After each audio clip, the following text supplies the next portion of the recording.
Bismillahirrahmanirrahim. Wa bihi ilaihi qal wa an ibni Umar radhiyallahu anhuma qal naha Rasulullah sallallahu alaihi wasallam an asbil fahli rawahul Bukhari. Para jemaah, melanjutkan pelajaran kita dari pembahasan sebelumnya, masih mengupas tentang praktek jual beli yang dilarang dalam agama kita. Jual beli yang ada unsur gharar, unsur tipuan, jual beli sesuatu yang nggak bisa diserah terimakan saat ijab kabul, nggak bisa diketahui bendanya, maka itu termasuk praktek jual beli yang dilarang dalam agama. Nah, ini ada hadis diriwayatkan dari Sayyiduna Abdullah bin Umar radhiyallahu anhuma. Beliau menyebutkan naha Rasulullah sallallahu alaihi wasallam an asbil fahl. Rasulullah melarang menjual sperma pejantan. Orang Arab, dia miara kambing, dia miara onta, ada yang punya sapi.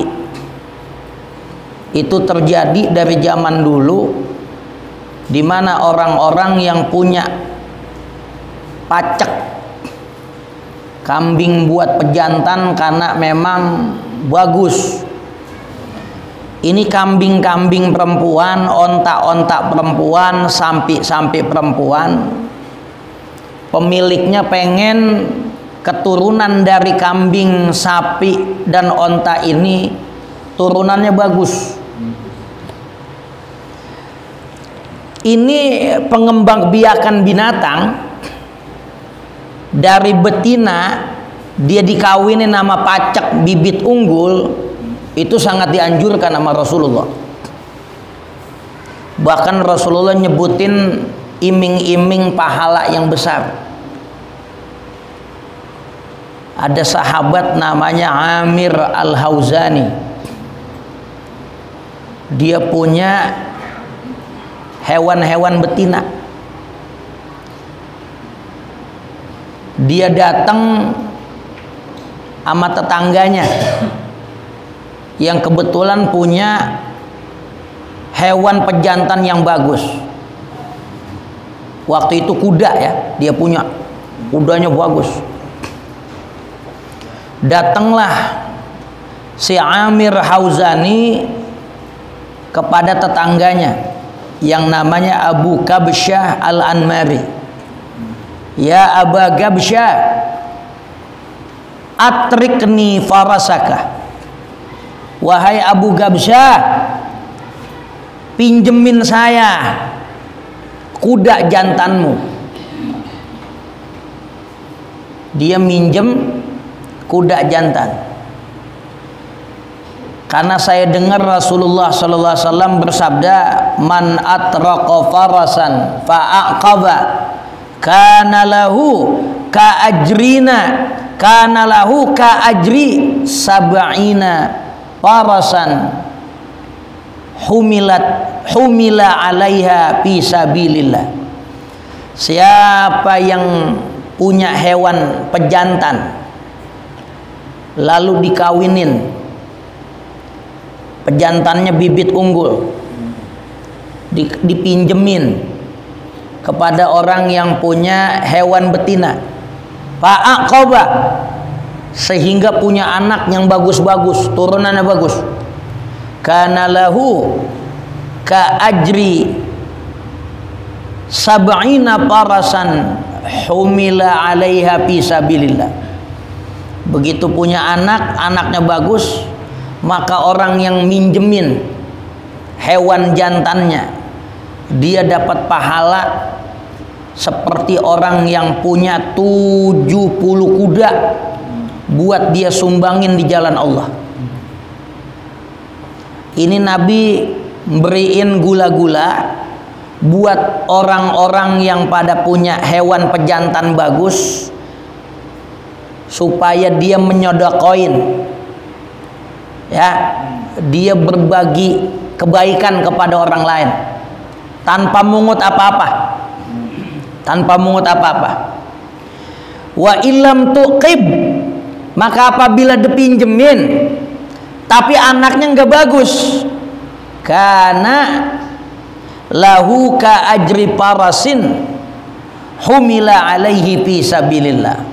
Orang yang minjemin cuman dapat pahala seperti orang yang nyumbangin satu kuda buat dipakai jihad di jalan Allah. Kalau anaknya kagak bagus. Kalau anaknya bagus, peranakannya bagus, pengembangbiakan turunannya cakep, dan tanpa dia ambil upah,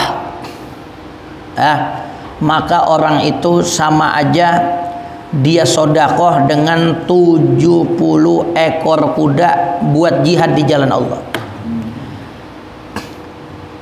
Artinya orang yang minjemin itu dibalas pahalanya sama Allah. Justru Nabi kita Muhammad sallallahu alaihi wasallam melarang kita untuk bisnisin, untuk nyewain. Kalau nyewa kan ada kompensasi, ya, ada kompensasi biaya. Kita minta dibayar atas jasa minjemin si bandot nih, si kambing benggala. Begitu kita sewain, ya, yang nyewa kudu bayar. Ini termasuk jual beli yang dilarang oleh agama. Kenapa? Yang pertama kagak jelas. Yang dijual kan air maninya. Yang pertama enggak jelas karena air maninya enggak kelihatan. Yang kedua, ini air mani enggak bisa diserah terimakan, yang disebut ghairu maqdur. Yang pertama ghairu maklum, enggak bisa kelihatan tuh barangnya. Yang kedua ghairu maqdur, enggak bisa diserah terimain. Karena dua alasan ini enggak bisa diterima, enggak bisa diserah terimakan, enggak bisa diketahui, ya, enggak bisa diketahui. Dengan dua alasan ini maka akad jual beli tadi hukumnya batil. Kalau hukumnya batil berarti haram, ya. Jual air mani yang ukurannya enggak ketahuan diharamin karena enggak ketahuan ukurannya. Yang kedua, enggak bisa diserah terimakan. Makanya nih jual beli diharamin dalam agama kita, yang disebut asbil pahl, menjual air mani. Jual air maninya haram, nerima uang sewa atas jasa itu hukumnya haram. Karena tadi ghairu maklum wa ghairu maqdur, ukuran yang gak jelas dan gak bisa diserah terimain. Ini namanya bai'ul gharar, ya. Nih, ghairu maklum wa ghairu maqdur, dan atu lagi ghairu mutaqawwam, nggak bisa dihargain. Ini praktek perkawinan hewan zaman dulu. Karena ilatnya ghairu mutaqawwam, air mani nggak bisa dihargain. Wa ghairu maklum, nggak bisa dilihat. Yang ketiga ghairu maqdur, nggak bisa diserah terimain. Karena 3 alasan ini yang terjadi, yang menjadi kausa, alasan, ilat, penyebab hukum, maka jual beli tersebut hukumnya haram, akadnya haram, nerima duitnya haram. Berbeda dengan zaman sekarang. Zaman udah maju, teknologi udah canggih. Zaman sekarang ngawinin binatang kagak pakai cara begitu. Cukup pejantannya, air maninya diambil. Ketika air maninya udah diambil, itu air mani udah maklum, udah bisa dilihat ukurannya, udah dimasukin di botol. Nih ngomongin binatang nih. Jadi ketika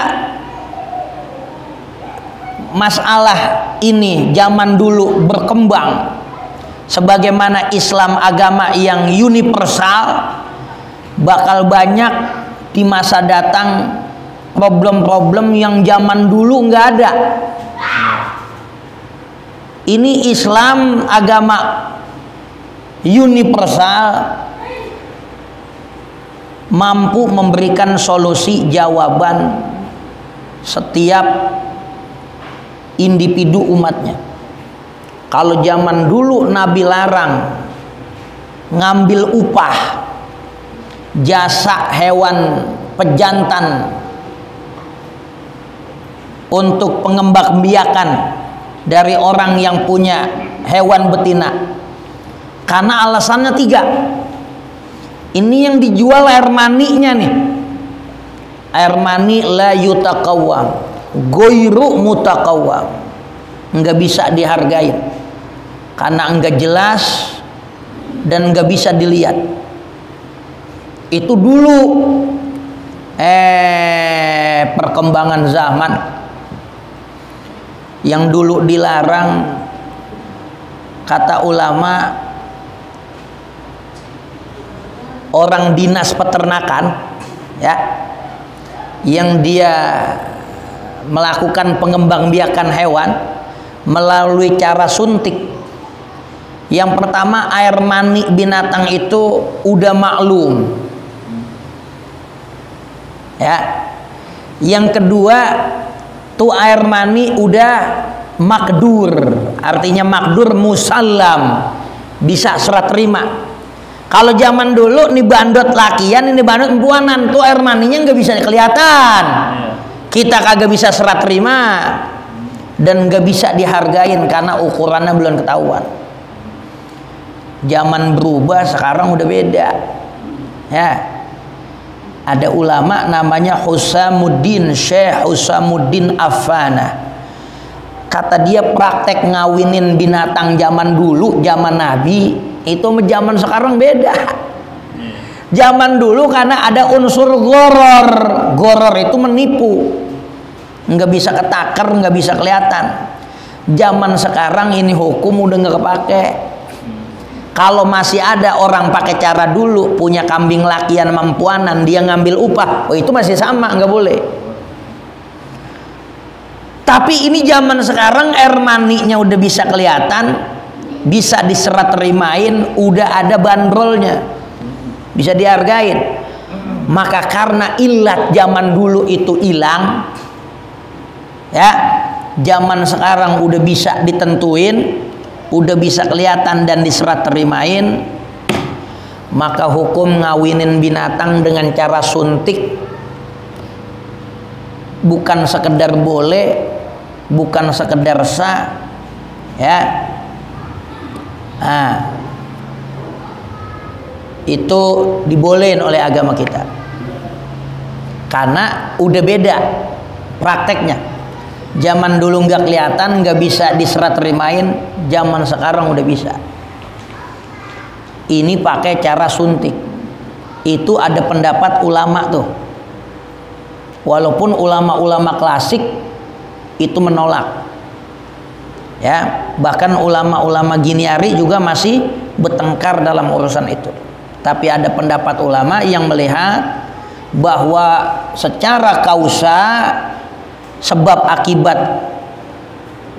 ngawinin binatang, ngambil jasa dari perkawinan hewan pejantan itu diharamkan karena ilat-ilatnya tadi. Begitu ilatnya hilang, maka sewa atau jual beli seperti itu hukumnya dibolehkan karena udah bisa kelihatan. Ini kalau terjadi sama binatang. Ada lagi sekarang masalah inseminasi pada manusia, ya. Ada namanya bayi tabung, ada yang namanya inseminasi. Hukum inseminasi ada laki bini lama nggak punya anak. Jadi dalam dunia medis ada dua solusi. Yang pertama inseminasi, air maninya laki diambil, disuntik, ditembak dah tuh ke rahim perempuan. Yang kedua namanya bayi tabung, maninya laki diambil, ya, maninya perempuan diambil, ditaruh di satu tempat, namanya bayi tabung. Ini hukumnya bagaimana? Selama air mani emang punya lakinya, selama air mani yang satu lagi punya bininya, baik inseminasi ataupun bayi tabung, hukumnya legal. Ya, yang kagak boleh ini air maninya bukan punya suami istri. Kalau bukan punya suami istri, maka hukum inseminasi dan hukum bayi tabung hukumnya haram. Kenapa? Air maninya goir muhtaram. Ya, jadi air mani dari laki keluar dengan cara yang halal. Si laki ini melakukan hubungan seksual, si laki ini keluar mani, tangan empuannya yang nguarin, itu namanya muhtaram, punya dia, dan cara nguarinnya dibolehin sama agama.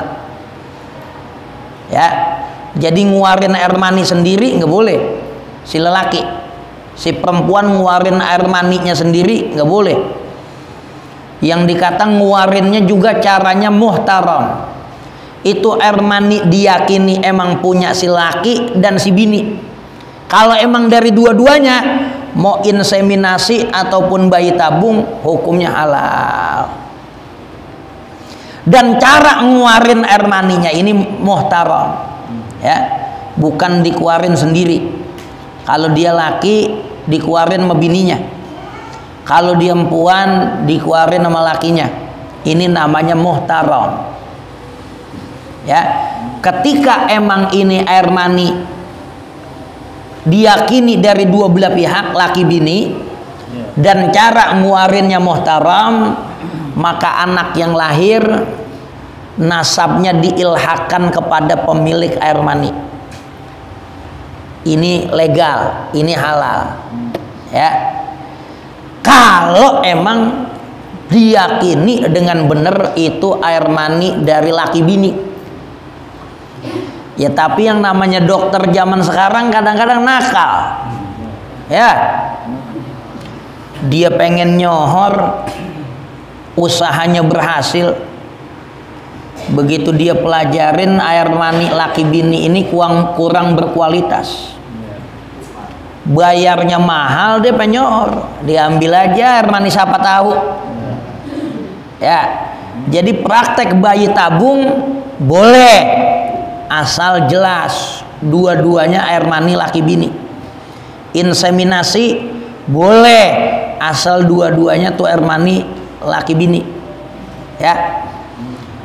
Nah, kalau ada praktek dokter yang nakal, dia bisa aja. Makanya jangan girang dulu orang yang punya bayi lahir dari proses bayi tabung. Boleh jadi aja dokternya nakal, air mani siapa aja. Yang penting dia bayar, berhasil. Nah, ini udah ada hadisnya di zaman Nabi. Dulu prakteknya pada binatang. ya, pada binatang.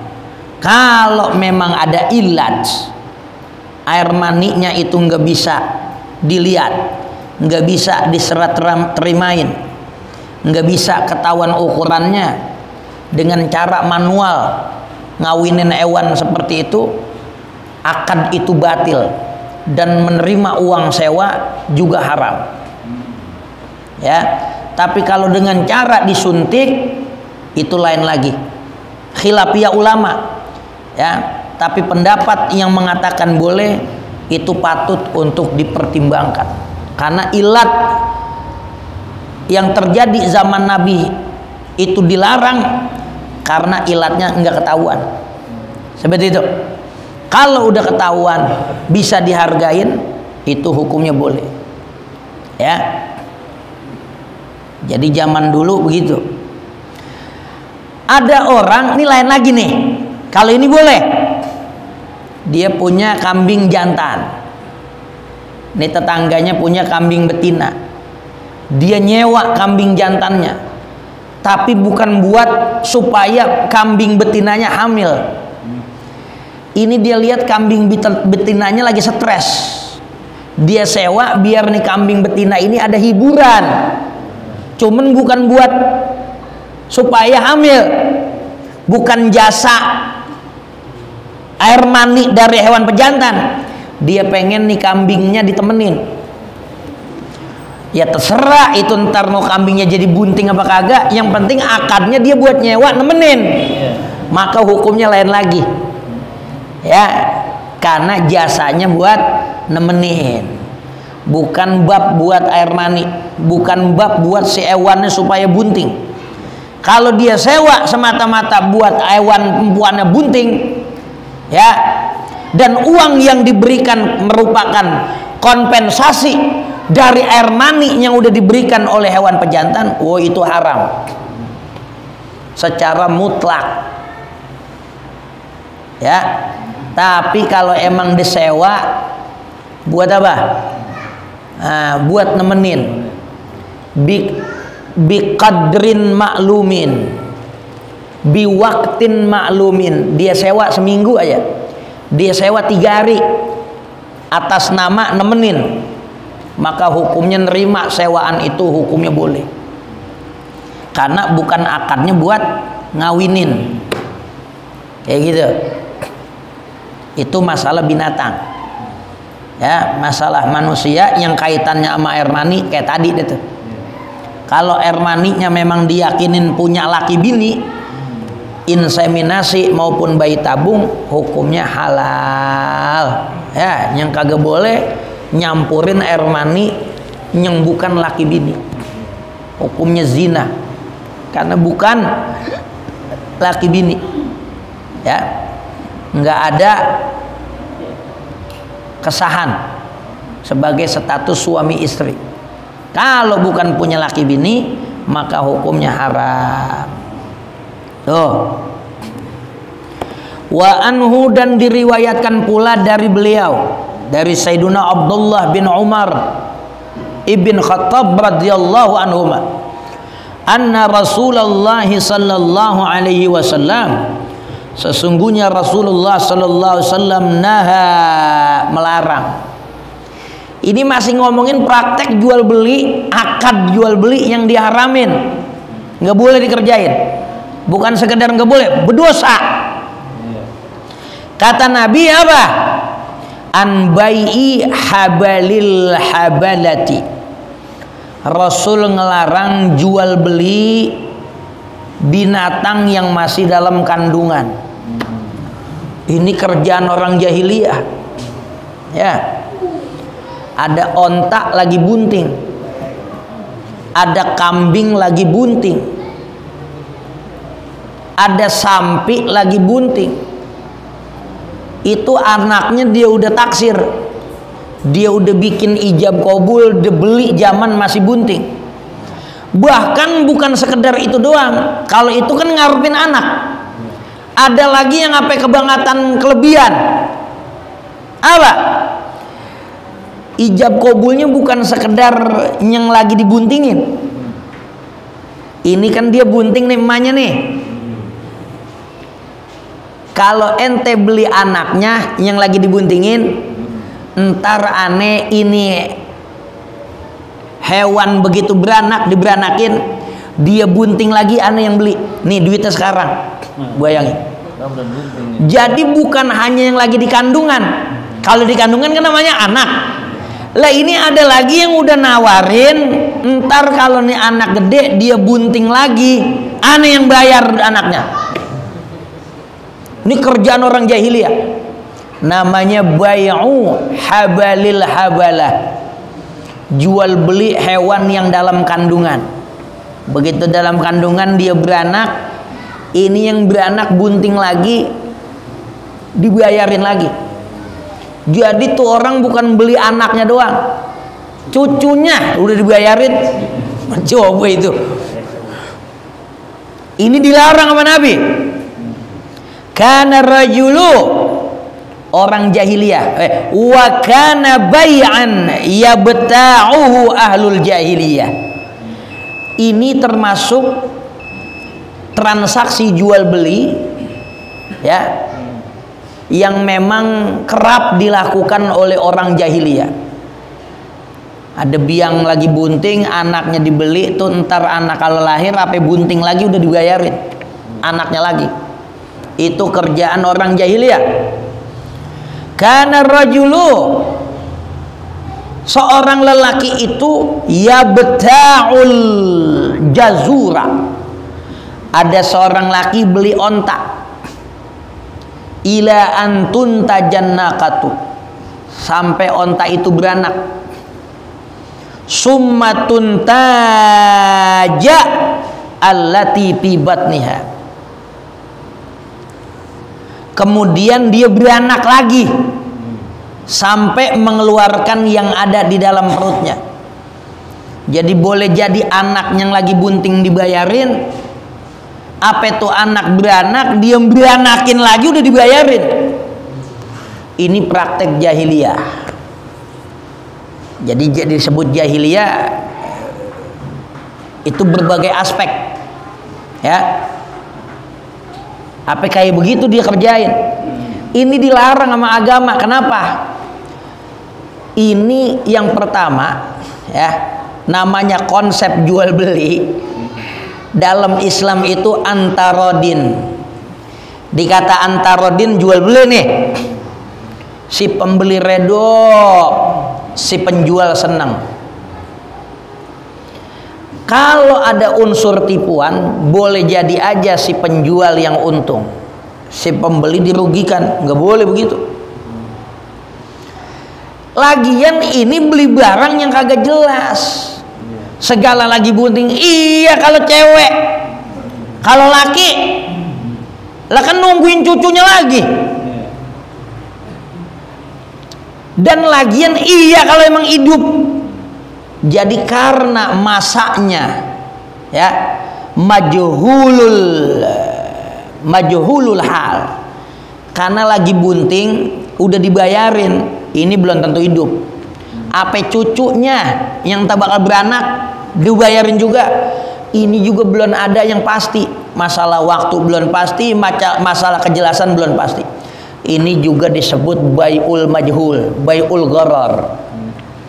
Jual beli yang bakal salah satu dari penjual ketipu, penjual sama pembeli bakal tertipu. Ini juga praktek jual beli yang diharamin, ya.